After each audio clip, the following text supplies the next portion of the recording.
अस्सलाम वालेकुम नाज़रीन, मैं हूं शेख करीम अहमद और अपने डिजिटल चैनल में आपका इस्तकबाल करता हूं।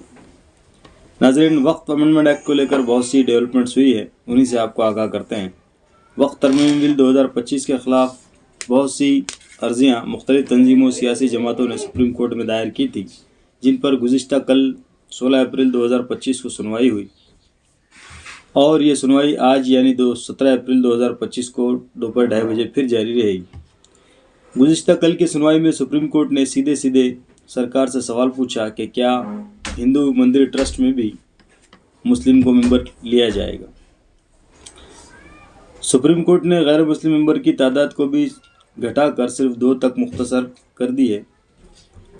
सुप्रीम कोर्ट ने साफ कहा कि वक्फ बोर्ड में सिर्फ 2 नॉन मुस्लिम मेंबर लिए जाएंगे। साथ ही सुप्रीम कोर्ट ने वक्फ व यूज़र की तरमीम पर भी सवाल खड़ा किया कि हुकूमत कैसे मुतनाज़ा प्रॉपर्टी को अपने कंट्रोल में ले सकती है और हुकूमत तनाज़े का बहाना बनाकर वक्फ प्रॉपर्टी को डीलिमिटाइज भी नहीं कर सकती।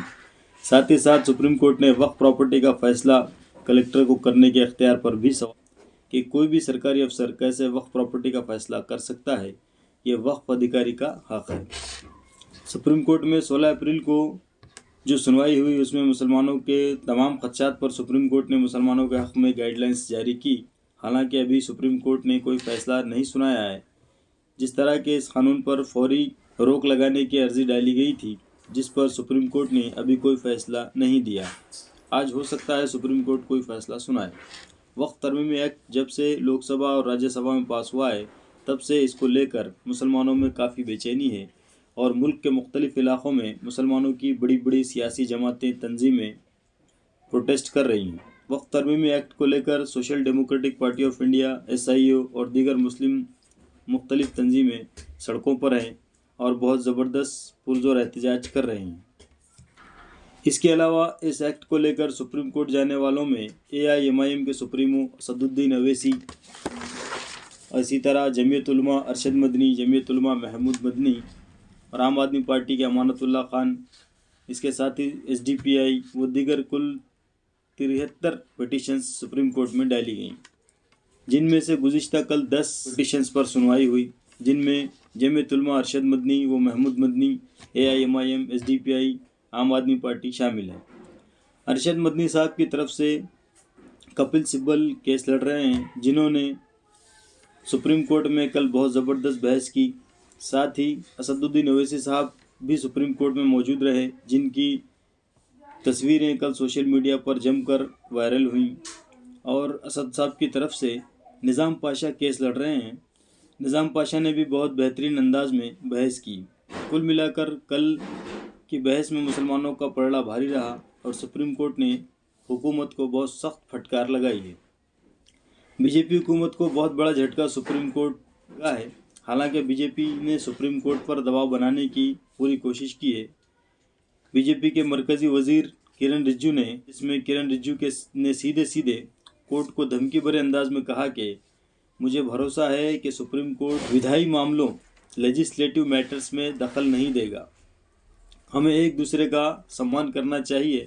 अगर कल सरकार न्यायपालिका में हस्तक्षेप करती है तो ये अच्छा नहीं होगा। आप बताइए, ये किस तरह का बयान है कि सुप्रीम कोर्ट और सरकार को एक दूसरे का सम्मान करना चाहिए, तो संविधान का सम्मान कौन करेगा? सुप्रीम कोर्ट को तो संविधान का सम्मान बचाने की जिम्मेदारी है। अगर कोई सरकार अपनी अक्सरियत के बल पर कोई ऐसा कानून बनाती है जो संविधान के ख़िलाफ़ जाता हो, उसे रद्द करने की जिम्मेदारी सुप्रीम कोर्ट की है, ना कि सरकार की लाज रखने की सुप्रीम कोर्ट की कोई जिम्मेदारी नहीं है। वक्फ तरमीमी एक्ट को लेकर मौलाना अरशद मदनी ने एक एक्स पर लिखा कि जमीयत उलमा हिंद की ओर से सुप्रीम कोर्ट के वरिष्ठ अधिवक्ता कपिल सिब्बल ने बहस शुरू की। मौलाना मदनी ने कहा कि मौजूदा वक्फ कानून संविधान में दिए गए मौलिक अधिकारों के ख़िलाफ़ है और धार्मिक मामलों में दखलंदाजी करता है। ये देश की एकता और अखंडता के लिए बेहद ख़तरनाक है। मुसलमान अपने धार्मिक मामलों में किसी भी तरह की दखलंदाजी बर्दाश्त नहीं कर सकते। इस बिल का फ़ायदा उठाकर सांप्रदायिक ताकतें देश की शांति और एकता को भी नुकसान पहुंचा सकती है।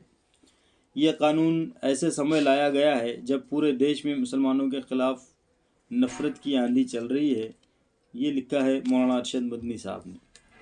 इसके अलावा all India Muslim personal law board ने भी एक मुल्कगीर मुहिम का आगाज़ किया है, जिसका उन्वान है वक्फ बचाओ मुहिम, जो कि 10 अप्रैल तक 7 जुलाई 2025 तक चलेगी, जिसके तहत बोर्ड द्वारा मुख्तलिफ शहरों में पुरजोर एहतजाजी मुजाहरे किए जाएंगे। साथ ही मुख्तलिफ गैर मुस्लिम सियासी लीडरान से मुलाकातें करके उन्हें वक्फ एक्ट की खामियां भी समझाई जाएंगी। एक लंबा चौड़ा प्रोग्राम बोर्ड ने बनाया है। इसके साथ ही दीगर जमातें भी इस बिल का शुरू दिन से मुखालिफत कर रही हैं, जिसमें AIMIM असदुद्दीन अवीस साहब हैं, जिन्होंने इस बिल को पार्लियामेंट में फाड़ा। असद साहब ने अभी तक इस बिल की ज़बरदस्त मुखालिफत की है।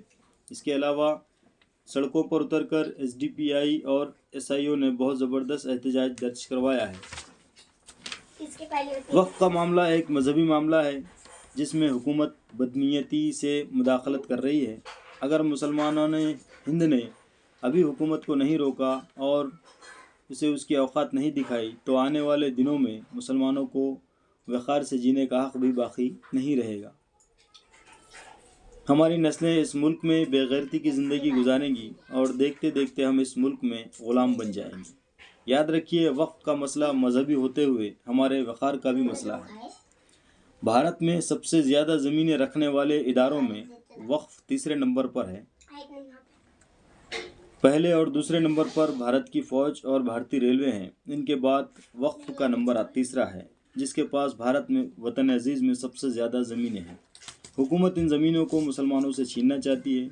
हमें इस कानून का भरपूर विरोध करना चाहिए और हुकूमत को हर हाल में मजबूर करना चाहिए कि वो ये कानून वापस ले। बहुत से लोग मुसलमानों में ये बात भी चला रहे हैं कि वक्फ से अभी तक मुसलमानों को कोई फ़ायदा नहीं हुआ, क्योंकि वक्फ के लिए क्यों लड़ना, जबकि वक्फ में बहुत धांधलियाँ हैं। मेरे भाई, अगर वक्फ में धांधलियाँ हैं और इससे अभी तक फ़ायदा नहीं हुआ, तो क्या किसी को भी इस पर कब्ज़ा करने दें? हुकूमत वक्फ तरमीम बिल के ज़रिए वक्फ प्रॉपर्टीज़ पर कब्ज़ा ही करना चाहती है। हमें अपनी पूरी ताकत लगाकर वक्फ बिल का विरोध करना चाहिए। वक्फ को हमें बचाना ज़रूरी है। हम पहले इसे हुकूमत के चंगुल से छुड़ा लें, फिर इसकी धांधलियाँ, इसमें जो भी गलतियाँ अभी तक हुई हैं उनको सुधारना, ये हमारा आपसी मामला है। पहले हमें इसे हुकूमत की बदनीयती से बचाना चाहिए। इसके साथ ही दीगर जमातें भी इस बिल का विरोध कर रही हैं और मुस्लिम पर्सनल लॉ बोर्ड ने जो प्रोग्राम बनाया है वक्फ बचाओ मुहिम का, उसका भरपूर साथ दें। यह अपील मैं तमाम नाज़रीन से करता हूँ। आज के वीडियो में इतना ही। शुक्रिया। खुदा हाफिज़।